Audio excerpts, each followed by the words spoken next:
Lord. ஆண்டவராகிய இயேசு கிறிஸ்துவின் எண்ணற்ற நாமத்தாலே இந்த காலை வேளையிலே உங்களை யாவரையும் வாழ்த்தி வரவேற்பதில் மிகுந்த சந்தோஷம். நீண்ட நாள் கழித்து யூடியூப் சேனலில் திரும்ப வீடியோ போடுறதுக்கு ஆண்டவர் கிருபை தந்திருக்கிறார். கர்த்தருக்கு ஸ்தோத்திரம். சில காரணங்களால் போட முடியாத ஒரு சூழ்நிலை இருந்துச்சு. தொடர்ந்து இதுக்கப்புறம் உங்களுக்கு இந்த வீடியோ தொடர்ந்து வந்துட்டே இருக்கும். இன்றைக்கும் நாம் தேவனுடைய வார்த்தைக்கு நேராக நாம் கடந்து செல்வோம். வீட்டில் சங்கீதம் 40வது சங்கீதம் 17வது வசனத்தில் வாசிக்கும் போது, நான் சிறுமையும் எளிமையுமானவன், கர்த்தரோ என் மேல் நினைவாய் இருக்கிறார் என்று இந்த வேத பகுதியிலே சொல்லப்பட்டிருக்குது. நான் சிறுமையும் எளிமையுமானவன் என்று தாவீது அந்த வேத பகுதியிலே சொல்லியிருக்கிறார். எதுக்காக ஒரு சிறுமையும் எளிமையுமானவன் அப்படின்னு சொல்லப்பட்டிருக்காருன்னா, அவருடைய வாழ்க்கையில் நடந்த எல்லா காரியங்களிலும் நீங்கள் பார்த்தீங்கன்னா தாவீது எல்லாராலும் மறக்கப்பட்ட ஒரு சூழ்நிலையில் தான் இருந்து கொண்டிருந்தார். சாமுவேல் தீர்க்கதரிசி ஈசாயினுடைய வீட்டில் அங்கே அடுத்த ராஜாவாக அபிஷேகம் பண்ணும்படிக்காக பிள்ளைகளை கேட்டுக்கொண்டிருந்தார். அப்போது அந்த ஈசாய் தன்னை எல்லா பிள்ளைகளையும் கொண்டு வந்து நிற்க வைத்தார். அதுக்கப்புறம் சாமுவேல் தீர்க்கதரிசி கேட்குறாரு, இவங்க தான் பிள்ளைங்களா, வேறு யாருன்னா இருக்கிறாங்களா அப்படின்னு பார்த்தா ஒரு ஞாபகம் வருது. ஆடுகள் பின்னாடி ஒருத்தன் சுற்றி திரிந்து கொண்டிருக்கான் அப்படின்னும் போது தாவீது பார்த்து, அதுக்கப்புறம் தாவீதுக்கு அபிஷேக தைலத்தை ஊற்றி தாவீதை ராஜாவாக அபிஷேகம் பண்ணுறார் சாமுவேல். அப்போது எல்லாராலும் ஒரு மறக்கப்பட்ட, குடும்பத்தாலும் மறக்கப்பட்ட ஒரு சூழ்நிலையில் தான் தாவீது இருந்தார். சிறுமை இன்னைக்கு நிறைய பேருடைய வாழ்க்கையில் கூட நம்முடைய குடும்பத்தாரால் நாம் மறக்கப்பட்டிருக்கலாம், அது ஒரு சிறுமை.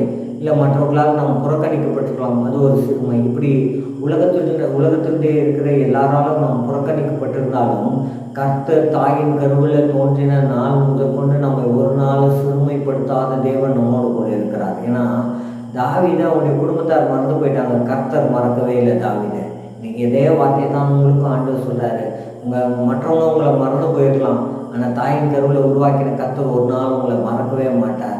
ஒருவேளை சிறுமைப்படுத்தப்பட்ட ஒரு சூழ்நிலை, அது சிறையிருப்பு போல ஒருவேளை காணப்பட்டு கொண்டிருக்கலாம், ஆனால் உங்களுடைய வாழ்க்கையில் கர்த்தர் அற்புதங்களை செய்ய அவர் வல்ல தேவனாக இருக்கிறார். அப்போது நம்முடைய வாழ்க்கைக்கு தேவையான எல்லா நன்மைகளையும் ஆசீர்வாதங்களையும் தேவன் பரத்திலும் நமக்கு தந்தரில் உண்மை உள்ள தேவனாக இருக்கிறார். உள்ள நீங்கள் கூட சொல்லலாம், தாவீது போல நான் சிறுமையும் எளிமையுமானவன், எனக்கு யாருமே இல்லை, எனக்கு உதவி செய்யறதுக்கு யாரும் இல்லை, எனக்காக பரிந்து பேசுறதுக்கு யாருமே இல்லை, எனக்காக ஒரு வழக்காட யாருமே இல்லை, எனக்காக இந்த காரியத்தை செய்யறதுக்கு யாருமே இல்லை அப்படின்னு சொல்லி நான் தனித்து விடப்பட்டிருக்கிறேன், என்னால் எதுவும் செய்ய முடியல அப்படின்ற ஒரு சூழ்நிலைக்குள்ளே நீங்கள் தள்ளப்பட்டிருக்கலாம்.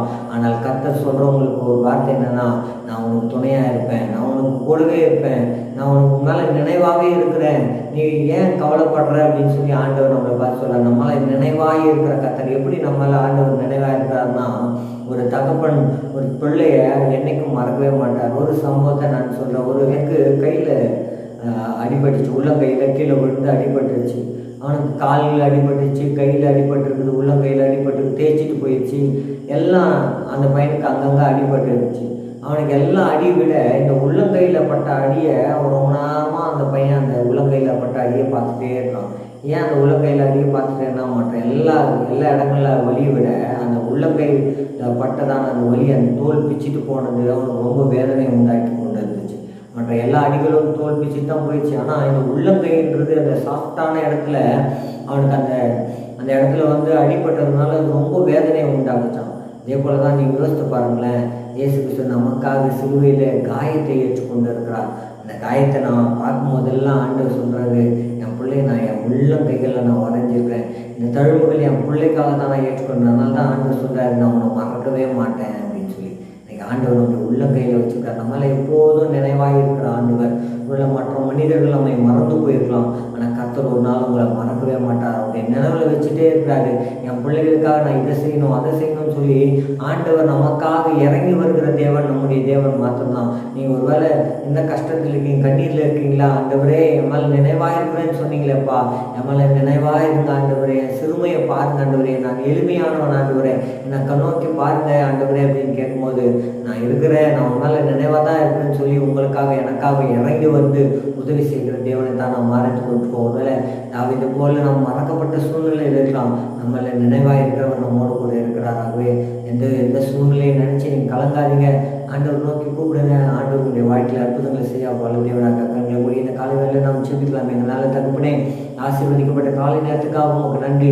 எங்கள் மேலே நீங்கள் நினைவாக இருக்கிறீங்கப்பா. நாங்கள் சிறுமையை எளிமையும் முக்கியமானவங்களாக இருந்தாலும் எங்கள் மேலே நீங்கள் நினைவாக இருக்கிறீங்க, அதுக்காக நன்றி. உலகத்தின் உறவுகள் எங்களை மறந்து போயிருக்கலாம், ஆனால் கர்த்தர் எங்கள் மேலே நினைவாக இருந்து எங்களை ஆசீர்வதித்து இம்மட்டும் எங்களை நடத்தி வந்திருக்கீங்க, அதுக்காக உங்களுக்கு நன்றி. இந்த காலை வேலையில் யாரெல்லாம் ஆண்டவரே நான் எல்லாராலும் மடக்கப்பட்டிருக்கேன், தனிமையில் இருக்கிறேன்னு யாரெல்லாம் சொல்கிறாங்களோ அவங்க உற்ற துணையா, அவங்க மேலே கரிசனை உள்ள தேவனா நீர் அவர்களை அதிலிருந்து நீ பயப்படாதே, நான் உனக்கு துணை நிற்கிறேன்னு சொன்ன தேவன் அவங்களை கரம் பிடிச்சு நீங்கள் இந்த நாள் முழுதும் நடத்த முடியாது செபிக்கிறோம். ஆண்டவரே தனிமையில் இருக்கிற பிள்ளைகளுக்கு நீங்கள் உற்ற துணையாக இருந்து நீ நடத்த முடியாது செபிக்கிறோம். நீ நாமத்தை மகிமைப்பட்ட கர்த்தர் உதவி செய்ததுக்காக நன்றி. இந்த காலை வேளையில் யாரெல்லாம் ஆண்டவரே நோக்கி கூப்பிடுகிறார்களோ கர்த்தர் அவங்களை எல்லாரையும் ஆசீர்வதித்து நீ நடத்த முடியாது செபிக்கிறோம். உங்களுடைய வளமுலக்கார மகிமையானவர்களை செய்தோம். நீரே பெரிய காரியங்களை செய்கிறார்கள், எல்லாம் மகிமையை மக்கே செலுத்துகிறோம்.